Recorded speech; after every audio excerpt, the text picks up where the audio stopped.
joined here by Leonard Brown from the UNT Debate, and we are so excited to welcome you to the 2021 back face-to-face in person here in Union. Debate-A-Palooza 2021. Thanks! Our students have been preparing for months. They are very excited to debate the question, should all public colleges and universities require COVID-19 vaccine mandates? With that, I'm going to turn it over to our first affirmative speaker. I'm not sure who that is, actually. All right. We got to give him a warm welcome.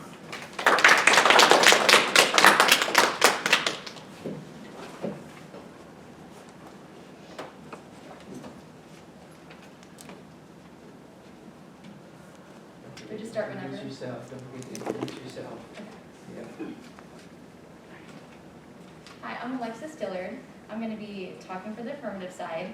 Resolved, all public colleges and universities should adopt COVID-19 vaccine mandates. Our items to define are vaccine mandate. According to the Merriam-Webster dictionary, a vaccine means a preparation that is administered to stimulate the body's response against a specific infectious agent or disease.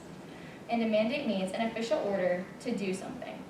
According to Homeland Security, a public school is a college or university primarily funded by a state government. For our first contention, I'm going to talk about how the COVID-19 vaccine is necessary and safe. Mandating a COVID-19 vaccine for public colleges and universities will allow for a safe and more open college experience, and is necessary for us to come out of this pandemic. The COVID-19 pandemic is serious because of the number of lives that the coronavirus has claimed already. According to the NPR, a new study estimates that the number of people who have died of COVID in the U.S. is more than 900,000. The sheer number of people affected by this pandemic displays a need for action. According to the Kaiser Foundation Health Plan, clinical trials showed both the Pfizer and Moderna vaccines are more than 94% effective in protecting against COVID-19. And according to the World Health Organization, the use of a mask alone is not sufficient to provide an adequate level of protection against COVID-19. Therefore, vaccines are the most effective solution for society to come out of this pandemic. The COVID-19 Pfizer vaccine is fully FDA approved for the ages of college students and staff members. According to the FDA, approval of this vaccine is a milestone as we continue to battle this COVID-19 pandemic. While this and other vaccines have met the FDA's rigorous scientific standards for emergency use authorization, as the first FDA-approved COVID-19 vaccine, the public can be very confident that this vaccine meets the high standards for safety, effectiveness, and manufacturing quality that the FDA requires of an approved product. Therefore, not only is the COVID-19 vaccine safe, it is also necessary for life to go back to a pre-pandemic lifestyle. For my second contention, I'm going to talk about how vaccine mandates have legal precedent. The question of legality falls upon precedent. Vaccine mandates are not new. There have been several vaccine mandates before the COVID-19 pandemic even began, including polio, measles, and meningitis. According to the Harvard Law Review, in a recent case, a California trial court upheld the constitutionality of an influenza vaccine mandate by the University of California, a public university. The court drew an analogy to the permissibility of such mandates in K-12 public school systems, requirements which courts have upheld for decades, referencing the Supreme Court's jurisprudence in Jacobson v. Massachusetts and Jupp v. King. Because of the greater public health risk, public universities are on even surer footing with the COVID-19 vaccination requirement than an influenza vaccination requirement. For my third contention, I'd like to expand on the government's compelling interest to require a vaccine mandate. Not only is there legal precedent for vaccine mandates, there is also a compelling governmental interest to support such mandates. A compelling governmental interest, according to the Montana State University, is an interest that is vital to the protection of public health and safety. In this situation, the compelling governmental interest is to keep people healthy and out of hospitals. The deaths from COVID-19 are very high, but let's not forget about all of the hospitalizations and other health problems that haven't resulted in death due to COVID-19. The number of people affected by COVID-19 is so large not to be considered a compelling governmental interest. Therefore, by utilizing a compelling governmental interest, public colleges and universities have the ability to mandate a COVID-19 vaccine due to the likelihood of the spread of disease around a college campus. In conclusion, the affirmative side states that all public colleges and universities should adopt a COVID-19 vaccine mandate. Firstly, the COVID-19 vaccine is safe and protects students from catching the virus, which will foster a safe environment for students to enjoy their college experience. Secondly, not only is the vaccine safe, but it is also legal for colleges and universities to mandate due to precedent. Thirdly, while bodily autonomy is a right, there are situations in which mandates are needed to allow for the safety of the public. Thank you. All right. Debate-A-Palooza.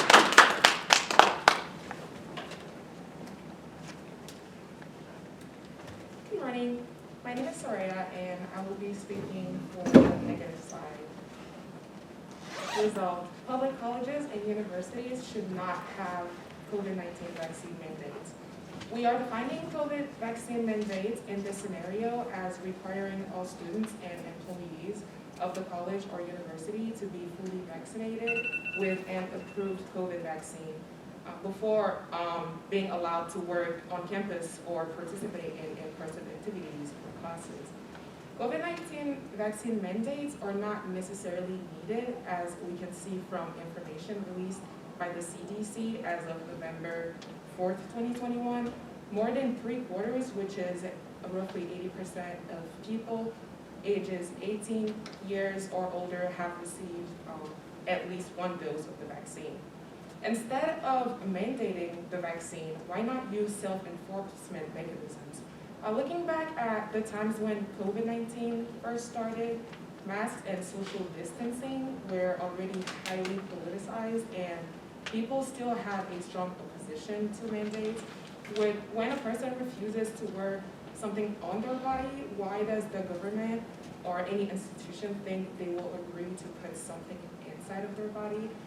So unless backed by self-enforcement measures requiring some level of buy-in and compliance will never follow, because in that case, it seems more like being forced to inject a foreign substance in the body rather than being an active member of public safety and the good of others.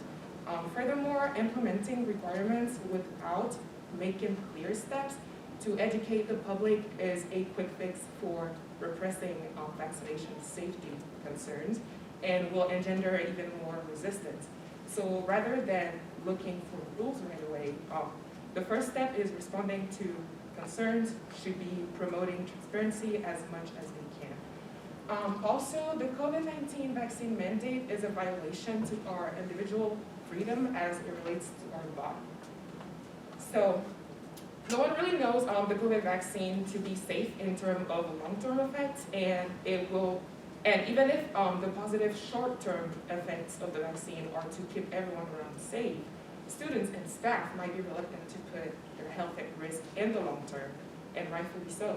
The population in the United States has a COVID-19 recovery rate of 98%, which with such high rate of recovery, some people may decide they don't want to inject anything foreign into their bodies, especially a vaccine that hasn't been around long enough to identify whether or not there are long-term consequences. So whether or not to get the vaccine is a personal decision, and no one should be compelled to inject something into their body that they do not want, or be penalized in terms of civil freedom, because that is exactly what will happen if they do not get the vaccine, is that they will get penalized. Also, young people have a very low risk of transmitting COVID.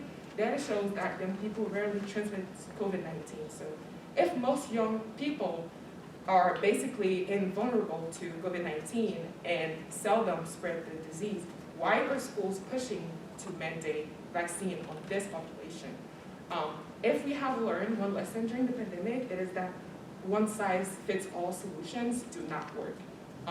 For the most part, young people have been thrown under the proverbial bus throughout the pandemic. We shuttered schools, thereby retarding their education prospects and intellectual development, and we also forbade them from almost any in-person or social interaction, which contributed to a huge spike in abuse, depression, and even youth suicide. Also, there's no vaccine equity to begin with, because certain communities are prioritized over other communities when it comes to accessing the vaccine. Once the vaccine has been approved, there were never a plan of having enough doses to go around for everyone, whether they want the vaccine or not. Forgetting about the mandates for a second, even if everything went smoothly at first, what many people don't know is that the distribution rate was in tens of millions of doses rather than hundreds of millions of doses required to cover the entire United States. So given the limited capacity to even produce enough of the vaccine, the real question now is who should be prioritized and who should receive the vaccine? And also on the other hand, who is not going to be prioritized but will still be sanctioned anyways? Simply put, we can mandate. All right. Thank you very much. It's time for our crossfire. First two speakers. So if you stay up there, Soraya, and I'll stay. Oh, okay. Yes. Okay, so when you were talking, you mentioned something about 900,000 people dying from COVID since the pandemic started. The pandemic started in 2019, and considering the recovery rate, which is at 80%, compared to the amount of deaths that you get per day in the United States, so per day you get about 8,000 deaths in the United States. So if comparing to the amount of deaths since COVID started, and also the amount of deaths that have nothing to do with COVID and that have happened since that point, and also the recovery rate, you would actually have more people dying every day if you take like a span of like 6 months than the amount of people that have died since COVID started. Because when you take the population of the United States, Do you have a which is question? Do you have a question? Do you have a question? oh, I'm sorry, I don't. Do you have a question? This is time for a cross-examination. Yes, you were using kind of like a second speech. Oh. Was it a question? Oh yeah, no, I was just my question was what would be the comparison between the amount of people that died since COVID started and when you compare the amount of people that would die in a short amount of time? It's really not comparable. So how would you? So that was an estimate as to how many people died to display the need for action. That was just an estimate, but also it's not just that people have died, it's that people have hospitalizations, and the capacity of hospitals is mostly at max in most cases. And so mandating a vaccine would keep people out of the hospitals, would keep people healthy, and would keep the number of deaths down. And then when you said a violation of individual freedom, can you expand on why you thought that? I thought that because when it comes to certain things. Time. All right, thank you very much. For this week, please remember the crossfire is time for questions and direct examination. I was just going to say, is there any chance we could maybe rehash that crossfire, considering how much it was understood? Yep. The, what's his name, Judge Schrader, the Rittenhouse says, no, we're moving forward. So now it's time for our affirmative speaker.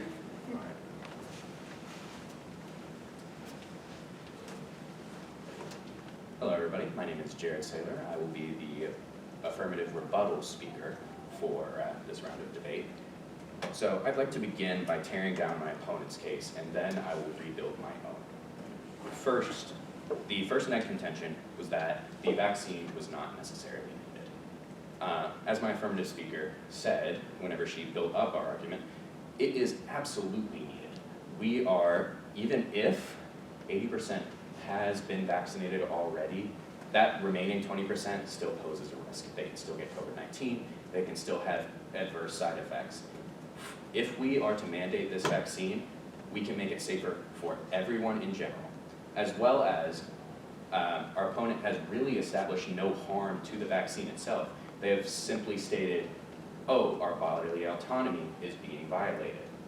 But in the case of this, our third contention, compelling interest, shows that bodily autonomy sort of falls once we reach to a point where public safety is in danger.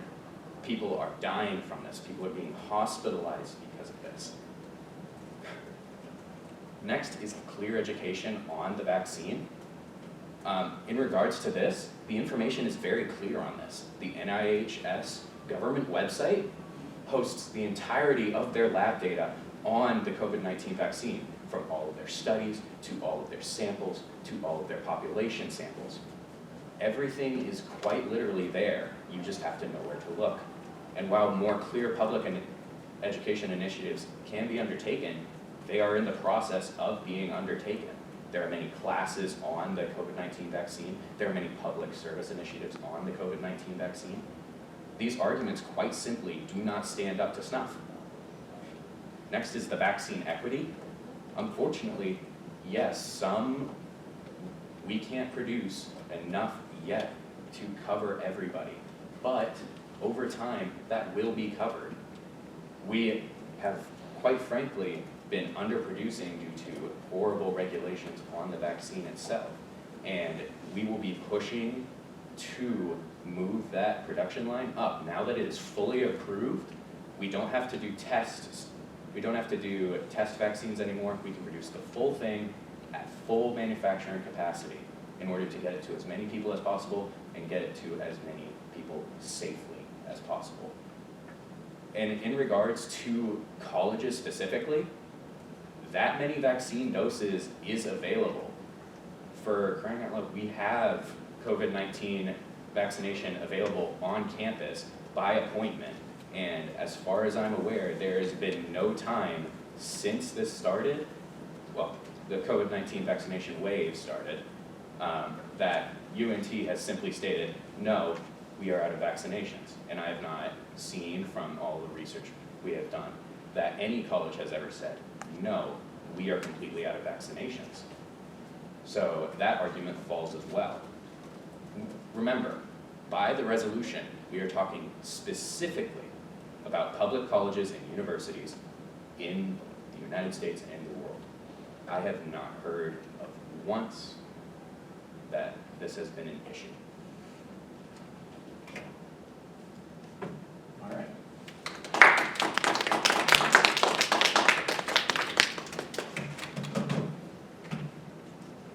Alright, I'm Elise, and I'll be arguing for the negative side. So our opponents said basically that the best way to keep people safe is to be vaccinated, which is simply not true. The best way to keep people safe is to social distance and to stay away. Like when you are vaccinated, you still run the risk of getting infected by COVID, and you still run the risk of being able to spread COVID. So that whole point doesn't necessarily compute.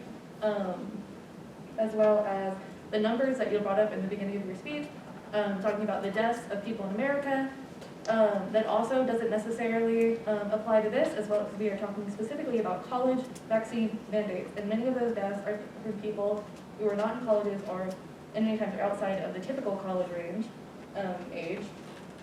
And the bodily autonomy and safety of the people to exercise their rights is also very important, and our opponent sort of negates that. The majority of people are vaccinated. More than 3/4 of about 80% of people ages 18 or older have received at least one dose of the vaccine, and 70% are fully vaccinated. And if the majority of people are already making this choice, is it even really needed to force those who are not willing or have some other hang-ups in terms of getting the vaccine? Their rights should also be protected, and they should also have the right to be able to choose. Because this vaccine requires boosters, it's also different from all of the other vaccines that y'all brought up. There is not one, first of all, there is not one standardized vaccine that all colleges have to get in America. There are many that share vaccines, but there is not one standardized one. And this one is different because there are boosters, and many things are already known about boosters. According to Yale Medicine, Pfizer and Moderna boosters are now recommended for people 65 and up and younger adults with health problems, high-risk jobs, and other situations that put them at high risk of COVID-19. Those doses for those who received their second shot at least 6 months ago. The Johnson & Johnson booster is recommended for people 18 and older at least 2 months after the initial dose. This is all relevant because people who got their vaccine before, they may have got it a year ago, they may have got it 6 months ago, but we know that it's not as effective as when it was initially put in place. The use of the need for boosters proves this, and the CDC recommends these boosters, but there's not enough to go around.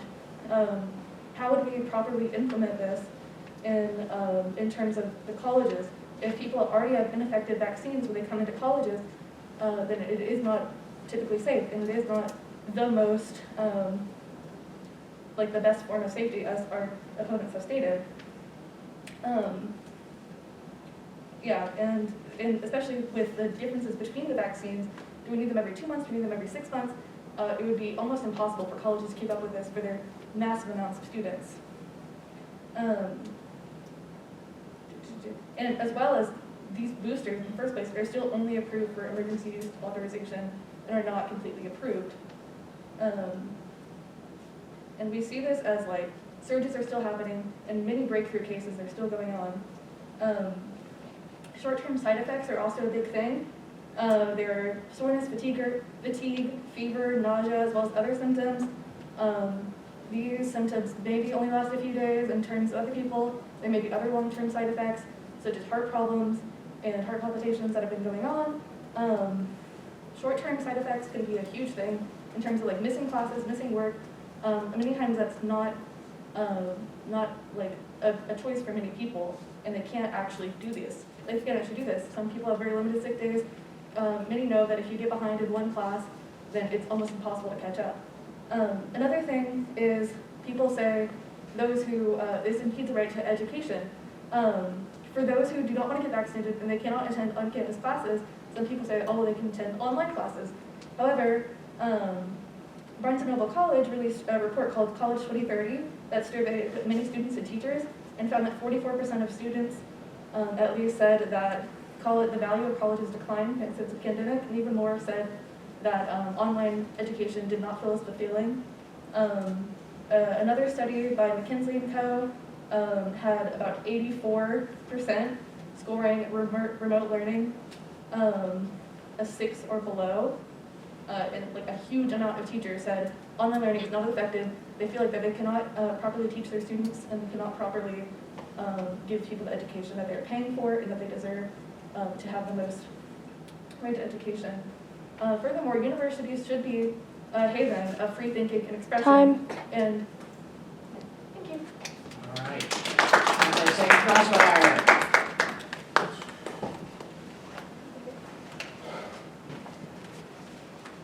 So, you basically conceded our point to vaccine equity. Is it not important that these vaccines go out to everybody? In regards to public college campuses and public university campuses, we do have the amount of vaccination doses necessary to cover these. Sorry. But that's not necessarily what I'm asking. It's more like we shouldn't necessarily put this mandate in place until we can vaccinate everybody and have this more general overview, especially since younger people are not the main target of this. Another thing is that you said that the safest way to prevent COVID is to get vaccinated. But is that really the safest way when vaccines cannot, or when COVID cannot spread unless you're within 6 feet of somebody? Well, that's also a misnomer. COVID can spread within 6 feet. It's just sort of hampered in doing so. The virus particulates can spread that far, but the less virus particulates that actually go out, the less likely you are to be infected. What the COVID-19 vaccine does and why it makes it safer is that it, one, makes it less likely for you to catch it because it stimulates your T cell production to defend against them, as well as even if you do get it, it reduces the symptoms. Yeah, but like, is that really the best way? And there's also so many other ways, such as mask mandates, social distancing, as well as well-ventilated areas. Like you said, the particulates need to go through, and it's proven that well-ventilated areas significantly lower the risk. Would that not be the proper avenue to go through first, and maybe the more effective avenue in the long run? Well, even still, just referring back to your point on mask mandates, most masks that we actually wear aren't even particularly what is recommended by the CDC. We're recommended KN95 surgical masks because those can actually block the spread of particulates rather than these cloth or fabric masks that don't exactly block them, as well as on college campuses, freshman classes. Time. Yep, all right, thanks. ladies and gentlemen, we've passed the halfway point. We're in what we call the back half of the debate now. We start with the affirmative.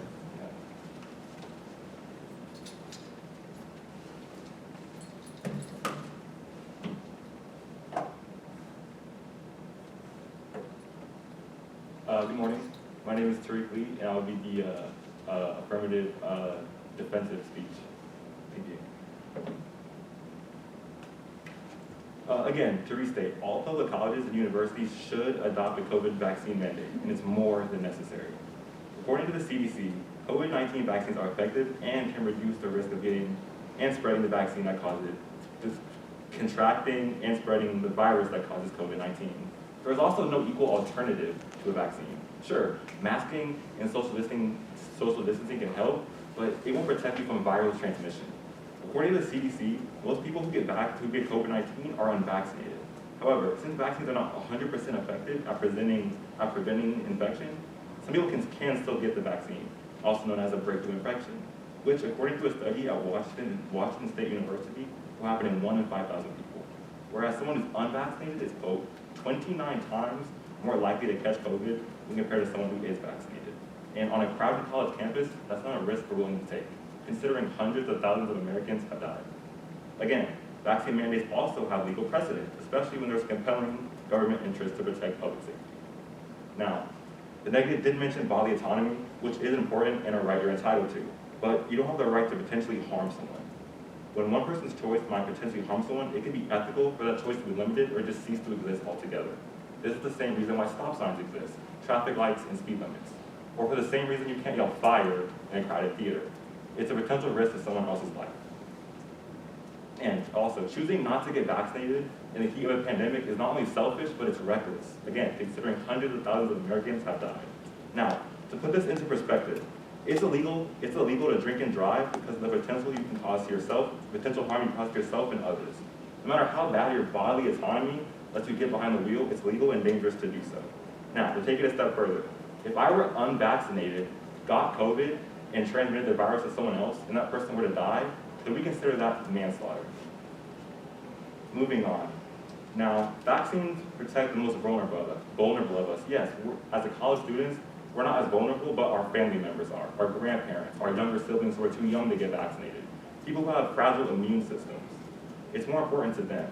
This issue is bigger than us as college students. Now, vaccine requirements also do safeguard those who are in regular exposure to the public. For example, students and professors. They see several hundred of students every single day. Now, to finish this point, are vaccine mandates an ethical, justifiable intrusion on your body autonomy? The answer is clearly yes. Vaccination being a choice is only allowed for further chaos, as shown through several variants that have developed. Now, again, we have the right to bodily integrity and autonomy and make our own healthcare decisions, but those rights are not absolute, and they don't come with the rights to harm people. Now, COVID-19 vaccine mandates are public health measures necessary to protect people from severe illness and death. They are therefore permissible in many settings where the unvaccinated pose a risk to others, including schools and universities. Now, I also did want to expand on the safety of the vaccine. The question here is, has the speed of developing the vaccine compromised anyone's safety? The answer is no. According to the World Health Organization, researchers who made the vaccine already had some of the groundwork from SARS research, which started in 2012. Other vaccines like polio and measles took longer to develop due to technology at the time and having to start from scratch. Also, many pharmaceutical companies invested a significant amount of resources in developing a vaccine for COVID-19 because of the worldwide impact on the pandemic. The emergency situation warranted an emergency response. But that does not mean any companies bypassed any safety protocols or didn't perform inadequate testing. Also, according to Johns Hopkins University, all vaccines go through clinical trials and test safely for effectiveness. For the COVID-19 vaccine, the FDA set high safety standards for vaccines to meet. Now, I also want to put this into perspective. Now, a vaccine would contribute to slowing the spread and keeping everyone safer. The vaccine program for measles began in the United States in 1963. But the disease wasn't considered eliminated until the year 2000. So consider a vaccine mandate would a step in the right direction for minimizing the spread and controlling the pandemic. Thank you.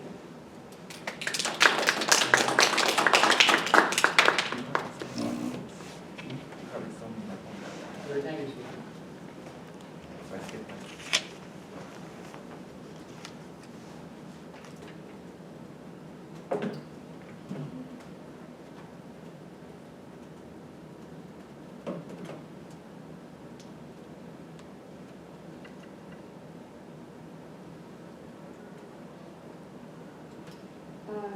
Okay, so my name is Patty, and I will be speaking to the negative side. Throughout the course of this debate, we have argued why public colleges and universities should not adopt the COVID-19 vaccine. My teammates have proven that the COVID vaccine is not consistent. In Ireland, where 92% of the population has been fully vaccinated, cases of COVID-19 and deaths have doubled since August. So that kind of contradicts, like if you were to vaccinate everybody, people can still spread and get the virus. California also, we have adopted all mandates as one of the leading states in spite of COVID-19. These cases prove that rates of high vaccination do not necessarily mean there's no risk. If the vaccinations are not effective and they're stopping, slowing up the spread, is it truly worth forcing those who are already hesitant to get the vaccine or that have like religious beliefs as to why they choose not to get the vaccine? Vaccine mandates are impractical. There's just little justification for a broad-based mandate. Unvaccinated people should not be barred from public accommodations or blocked from normal participation in society due to their vaccine status. Again, this is a novel virus, so all this information that we're getting it's all new, even to those doctors studying it. Like Israel is one of the first countries to experience a post-vaccination wave, and other countries have followed in suit. The U.S. is a high vaccination in northern states, though they might be immune to the misleading name pandemic of the unvaccinated in the South, but now their winter wave is arriving right on schedule, causing some of their worst infection rates since COVID began. Again, my team has stated how the high survival rate in COVID is high in younger people. According to the CDC, people who have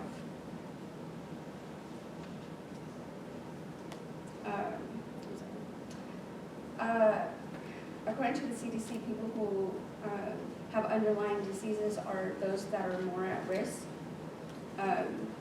And I know that on my opponents, like they mentioned how the vaccines are effective, but there's been a case of a 19-year-old who needed a heart transplant after receiving the COVID-19 vaccine. She also did follow all protocols. She was a young college student, and according to NPR and the CDC, the vaccine has cases of heart inflammation in young people who do take it, and that is why the vaccine is being looked into. Also, there's been cases of myocarditis, and we've mostly seen that in teens and young adults, ages between 12 and 39.